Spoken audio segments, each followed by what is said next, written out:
वक्त था, अब पहले मुज़ाकरात हुए, अंडरस्टैंडिंग ये थी कि आपको इन राइटिंग में चीज़ें लेके आएंगे। आज भी आपकी क़यादत जब गई है तो वही बात कि जी हम जाके मिलेंगे, उसके बाद आके आपको चार्ट ऑफ डिमांड। तो सर ये आपके एंड पे ज़रा सुस्त रवि जो नज़र आ रही है, इसके पीछे क्या वजूहात है? जी बिस्मिल्लाहिर्रहमानिर्रहीम, अल्लाहुम्मा सल्ली अला मुहम्मदिन व आले मोहम्मद। शाही साहब बहुत शुक्रिया जी। देखें, डेस्परेट तो हमें होना चाहिए, और हमारी जगह कोई भी और मुहिब्बुल वतन शख्स हो, कोई भी और पाकिस्तानी हो, कोई भी और मुस्लिम हो, उसको डेस्परेट ऐसा होना चाहिए, इससे ज़्यादा होना चाहिए। उसकी वजह यह है कि जब आपके घर इज़्ज़त, चारदीवारी, माल और ज़र, आपके काम कारोबार, आपका मैंडेट, आपकी ख़वातीन के पर्दे से लेके हर चीज़ को जो है वो और पैरों की तले रोन दिया गया हो, तो क्या डेस्परेट होना हमारा हक नहीं है? और फिर भी हम लीगल पैरामीटर के अंदर रहते हुए, कॉन्स्टिट्यूशन को फॉलो करते हुए अपने पीसफुल एहतजाज रिकॉर्ड कराएं या अपनी कंप्लेंट्स रिकॉर्ड करवाएं कंसर्न कोर्ट्स में या जिधर भी। This is our right. अब जो आपने बात की कि गुफ्तगू के हवाले से बात आ जाता हूँ। देखें, हमारा जो एजेंडा था वो बड़ा सिंपल था।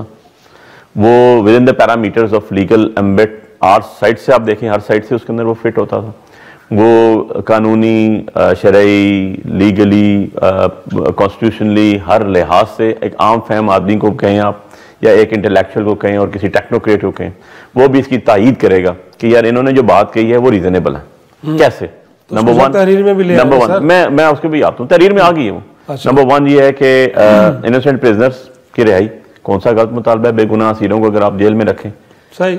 और उसके साथ इमरान खान साहब ने अपने 189 केसेस बना दिए। 187 केसेस में अगर वो बेल आउट है या इक्विटल है तो 2 केसेस अब नए बना के उनको रख लें, 2 में से फारे होंगे, एक और बना लें। सर बात आपकी दुरुस्त है, कहते हैं लिख के दे दो सर। मैं सर इस पे आ रहा हूँ। अच्छा, उसके बाद जुडिशियल कमीशन जी ये कहते हैं कि 9 मई हुआ, हम कहते हैं जी फ्लैग फॉल्स ऑपरेशन था। ये कहते हैं जी कि 26 मई को कुछ भी नहीं हुआ, हम कहते हैं हमारे लोग लापता हैं, शहीद हैं, आप लोगों ने मारे हैं, वो आप लोगों ने कत्लेआम की, अपने लोगों पे गोली चलाई है। ये डिस्प्यूट है। इस डिस्प्यूट को हल करने के लिए अगर हम कहते हैं ओके जी आप ये कहते हैं और हम ये कहते हैं कि जी हमारा व्यू आपके सामने है, तो इसके लिए एक जुडिशियल कमीशन बना दें। और जुडिशियल कमीशन किसका बनाए? ये नहीं हमने कहा कि किसी एक सिविल जज को बिठा दें, ये हमने नहीं कहा किसी, हम कहते हैं सुप्रीम कोर्ट जो पाकिस्तान की सबसे बड़ी अदालत है, हम कहते हैं कि उसके सबसे जो सीनियर 3 जजेस हैं उनको बना दें। आप बैठ जाएं, इसमें कौन सी गलत बात है? क्या वो फिर मंसूर अली शाह साहब का नाम लेंगे? वो नहीं, मैंने किसी का नाम नहीं लिया, हमने सीनियर 3 जजेस का कहा। अच्छा, अब आपने उनसे सारे पाकिस्तान के लोगों के फैसले करवाते हैं आप। अब वो ऑनरेबल जजेस हैं, वो एक कमीशन को हेड नहीं कर सकते, और आपको उस पर एतराज क्या है? हाँ, आपने कोई 27वीं अमेंडमेंट लेकर आनी है सीनियरिटी खत्म करने के लिए, तो उसका तो हमारे पास इलाज नहीं है। अब तीसरी चीज जो आपने बार बार स्ट्रेस कर रहे हैं वो ये है कि रिटर्न नहीं दिया। देखें, हम तो एजेंडा पॉइंट लेकर बैठे, हम टेबल पे बैठे। देखें, जब पॉइंट्स आते हैं तो टेबल पे डिस्कशन होती है, और आज स्पीकर जो हैं असेंबली के, उन्होंने इस चीज को इंडोर्स किया। मिनट ऑफ मीटिंग्स बन गए। जब चीजें मिनट ऑफ मीटिंग में आ जाती हैं तो ऑफिशियल रिकॉर्ड का हिस्सा बन जाती हैं। आपके ख्याल में और हमने शक्ल में आ चुके हैं जी बिल्कुल जी, वो मिनट ऑफ मीटिंग्स बन गए। मिनट ऑफ मीटिंग्स, जब भी आपकी कोई ऑफिशियल मीटिंग होती है तो उसके मिनट्स बनते हैं। मिनट्स जो हैं वो उसके बाद जाते हैं, सब लोगों की वेटिंग होती है, वेटिंग होने के बाद उसके ऊपर सिग्नेचर्स होते हैं, तब वो मिनट ऑफ मीटिंग्स बनते हैं। और मिनट ऑफ मीटिंग्स बन जाने का मतलब है कि वो ऑफिशियली ऑन रिकॉर्ड पे आ चुकी हैं। और उसके बाद एक चीज ये है कि हमने ऑब्वियसली हमने जाके अपने कायद, अपने लीडर इमरान खान साहब जो 500 दिन से ज्यादा हो गए जेल में बैठे हुए हैं, वो उनसे बताना भी होता है कि ये हम बात कर रहे हैं जी, ये उनका प्रोग्रेस है, तो प्रोग्रेस भी है, डेफिनेटली उनसे इनपुट भी लेंगे, इनपुट भी लेनी होती है। और उसके लिए भी हमने उन्हें कहा जी कि उसके ऊपर भी आपने देखा है कि स्पीकर साहब ने कहा है कि जी उसके लिए भी जायज बात है, उसके साथ भी इनको मिलना चाहिए।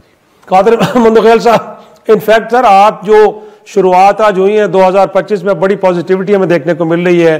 कल पारा चनार से के जरिए से बड़ी अच्छी खबर आई, आज इसमें भी लग रहा है कि मूड बड़ा पॉजिटिव है। तो पीपल्स पार्टी समझती है कि अब चीज़ें दुरुस्त सिमत में जा रही हैं और इन डायलॉग को कोई अब नतीजा खेज होना चाहिए। जी बहुत शुक्रिया। पीपल्स पार्टी 2018 से जहां हम अपोजिशन में थे उस वक्त भी इनको यही कहते थे कि बाबा सियासी लोगों के बीच में मुज़ाकरात होती है, लेकिन वो हमें चोर डाकू कहते आ रहे थे। लेकिन अब चलो दे रहा है, दुरुस्त है। आज भी आप देख रहे हैं ये इतनी नॉन सीरियस लोग हैं कि पहले तो कमेटी बना दी, घर बैठ गए, फिर जाके टॉक शो में गवर्नमेंट को ताने दे रहे, हमने कमेटी बना ली, आप हमसे बात करो। फिर जब स्पीकर ने मीटिंग बुला ली है तो उसकी 4 लोग नहीं थे जी, वो मेरी पेशी थी फलाना। और बाबा स्पीकर को आप बोल देते कि कल नहीं रखो, परसों रखो, नहीं हो सका। फिर उसके बाद उस दिन जो ना वो 2 पॉइंट उन्होंने जो शराइत रखी, और उन 2 पॉइंट के बाद उन्होंने कहा कि हम 2 तारीख को हम आपको जो ना बाकायदा चार्टर ऑफ डिमांड जैसे मजदूर यूनियन नहीं देते अपनी कंपनी को, वो देंगे। आज तो कभी इम्कान यह तक कि वो लेबर यूनियन की तरह जो ना वो चार्टर ऑफ डिमांड देते, आज भी वही चीजें उन्होंने रिपीट की है। अब जब रिपीट की है, अब इनको नाम दे रहे हैं हमारे मोहतरम अली बुखारी साहब मिनट्स। ओ बाबा, मिनट्स होती है सरकारी, आईनी और असेंबली की कमेटी के, ये तो सियासी कमेटी है। इनको आप आईन और असेंबली के असेंबली की कमेटी में जरूर मीटिंग हुआ है, मगर इनकी प्रोसीडिंग्स का असेंबली से कोई ताल्लुक नहीं, ये सियासी कमेटी है। फिर दूसरी बात ये वही दो मुतालबात है।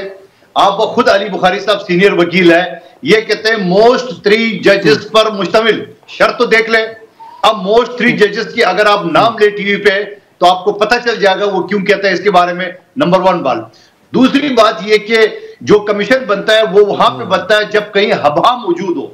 अब मुझे बताओ, जो असाम न्याजी है, वो इमरान खान साहब का भांजा है और वो वीडियो बना रहे पतलून ले रहते हुए, अब यहाँ काम हवाम है। या तो ये कहता है ये पतलून नहीं है, या ये कहता है कि ये कैमरा का गलत है। वो कहते सर पतलून सादा थी, सादा पतलून थी, किसी खास रंग की नहीं थी वो। हाँ, खास रंग की नहीं थी। या तो वो ये कह दे कि भाई ये जो वीडियो ये जाली है, इसकी फॉरेंसिक कराओ। या वो जो कर्नल शेर खान का मजूजा पटक करके लोगों ने मारा, उनके बारे में कह दे ये हमारे लोग नहीं, ये पीपल्स पार्टी के नून लीग के लोग है, वगैरह वगैरह। ये तो एक बात नामुमकिनात में शामिल है कि ये नहीं बनेगी। दूसरे सवाल उनका ये जो हम आ रहे थे जब 2018 में जनरल फैज ने आरटीएस सिस्टम बिठा के उनको पाकिस्तान में मुसल्लत किए, उस वक्त बिलावल साहब ने एज अपोजिशन उस वक्त कहा था इमरान खान कदम बढ़ाओ तुम्हारे साथ है। शहबाज शरीफ साहब ने मतलब आइए मिसाक की मैशत पे बात करें, तो जवाब क्या मिला? असली तरबियत, चोर है, डाकू है। आप मुझे बता दो, फिर उसके साथ साथ ये सारी चीजें करने के बाद अब ये इस बात पे आ गए कि भाई आप हमें एनआरओ दो। अब एनआरओ का नाम क्या होता है? एनआरओ का ये इमरान खान को रिहा कर दो, अब वो कैदियों को रिहा कर दो। आज एक नया शोशा छोड़ दिया इनका वकील साहब अंदर जेल मिले, इसकी क्या तस्दीक है कि इनको ऑफर की गई है? अगर ऑफर की गई, आप 12 की मीडिया से बात करो तो ये भी हिम्मत रखे कि फलाने जर्नल ने हमें बोला, सियासी पार्टी ने तो नहीं बोला है, हिम्मत करके बोले, वो भी नहीं बोले। बात बताए। फिर उसके साथ साथ इमरान खान को रिहाई के लिए इस मुज़ाकराती कमेटी के पास कौन सा इख्तियार है? रिलीज ऑर्डर कौन सी अदालत का इख्तियार है? तो आप मुझे बता दो, ये एनआरओ कहते हैं ये तो एनआरओ नहीं है। तो मैं ये सवाल रहा हूं, ये अभी तक उसी शशपंज थे, मेरे से लिख के ले, ये दो मुतालबात किसी तौर पे नहीं माने जा सकते हैं। और फिर ये कहते हैं कि ये आइन और कानून के मुताबिक है। न आइन के मुताबिक है, न कानून के मुताबिक है, न मंतक के मुताबिक है, न अखलाकियात के मुताबिक है। इसका मतलब पीपल्स पार्टी तो मुज़ाकरात का हिस्सा है। इसका मतलब है पीपल्स पार्टी की बड़ी क्लियर पोजीशन है कि इन मुतालबात को नहीं माना जा सकता। आप यही कहना चाह रहे हैं? लेकिन मैं पार्टी से ना जोड़े, मैं पीपल्स पार्टी का तर्जुमान हूं। एक अदना सा रुकन और एक कानून के तालिब इल्म के हिस्से से बता अच्छा, ठीक है, रिलीज ऑर्डर मुज़ाकराती कमेटी के हाथ में नहीं है।